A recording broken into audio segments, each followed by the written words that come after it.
अवस्था को संतों ने अजपा जप की अवस्था कहा है। लेकिन यहाँ एक और रहस्य छिपा हुआ है।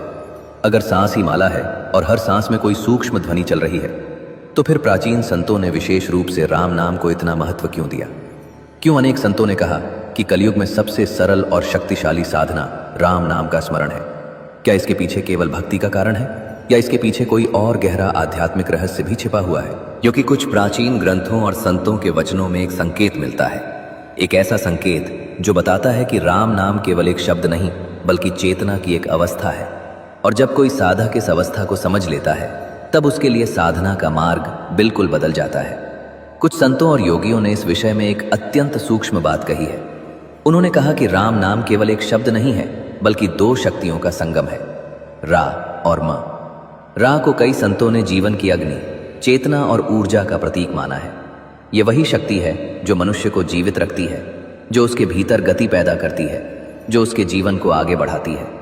और म को शांति, विश्राम और विलय का प्रतीक माना गया है। अर्थात जब जीवन की ऊर्जा और शांति एक साथ मिलती हैं, तब राम की अनुभूति होती है। शायद इसी कारण संतों ने कहा कि राम नाम केवल बोलने का विषय नहीं है बल्कि अनुभव करने का विषय है। लेकिन इस बात को और गहराई से समझने के लिए हमें एक और बात को समझना होगा। कई संतों ने कहा है कि जब साधक गहरे ध्यान में जाता है तो धीरे धीरे उसका मन शांत होने लगता है, विचार कम होने लगते हैं, भीतर की हलचल कम होने लगती है और वह अपनी श्वास को पहले से अधिक स्पष्ट रूप से महसूस करने लगता है। और जब यह अवस्था और गहरी होती है, तब साधक को अनुभव होता है कि उसकी श्वास केवल शरीर को जीवित रखने का साधन नहीं है। उसकी हर सांस में एक लय है, एक ताल है, एक सूक्ष्म कंपन है। और यही वह क्षण होता है जब साधक को यह समझ में आने लगता है कि नाम जप केवल शब्दों से नहीं बल्कि चेतना से जुड़ा हुआ है। यही कारण है कि संत कबीर ने कहा था कि सच्चा जप वो नहीं है जो केवल होठों से किया जाए, सच्चा जप वो है जो मन और चेतना में उतर जाए। और जब जप चेतना में उतर जाता है, तब वो केवल कुछ मिनटों की साधना नहीं रहता, वो जीवन का हिस्सा बन जाता है।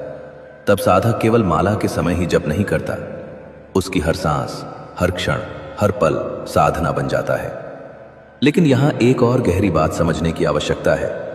अगर सांस ही साधना का माध्यम बन सकती है, तो फिर क्या सच में कोई मनुष्य ऐसा जीवन जी सकता है जिसमें उसकी हर सांस राम नाम का स्मरण बन जाए?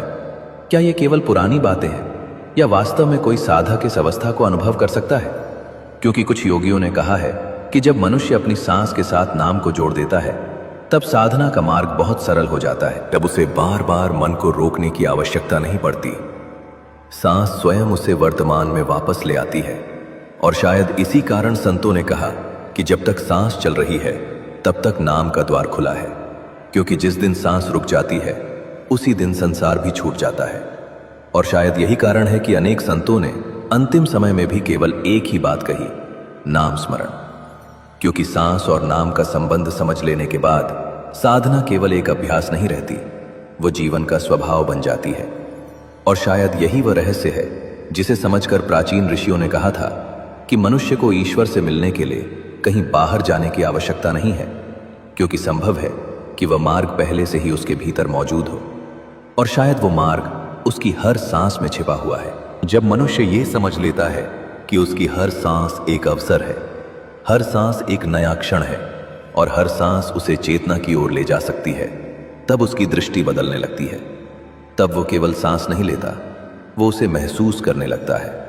और जब कोई साधक अपनी श्वास को महसूस करने लगता है, तो उसे ये भी समझ में आने लगता है कि जीवन कितना सूक्ष्म है और कितना अनमोल है। क्योंकि जिस श्वास को हम सामान्य समझते हैं, वही हमारे जीवन और मृत्यु के बीच की सबसे पतली रेखा है। शायद इसी कारण महापुरुषों ने कहा है कि जब तक सांस चल रही है तब तक नाम का स्मरण संभव है, और जब नाम का स्मरण संभव है तब तक मनुष्य के भीतर परिवर्तन की संभावना भी जीवित है। इसलिए अनेक संतों ने जीवन भर यही कहा कि मनुष्य को ईश्वर को कहीं बाहर खोजने की आवश्यकता नहीं है, क्योंकि संभव है कि जिस सत्य को वो मंदिरों और तीर्थों में खोज रहा है, उसका संकेत पहले से ही उसके भीतर मौजूद हो। शायद वो संकेत उसकी चेतना में है, और शायद वो संकेत उसकी हर सांस में छिपा हुआ है। अब ये हर मनुष्य पर निर्भर करता है कि वो अपनी सांस को केवल जीवन चलाने का साधन समझता है या उसे साधना का मार्ग बना देता है।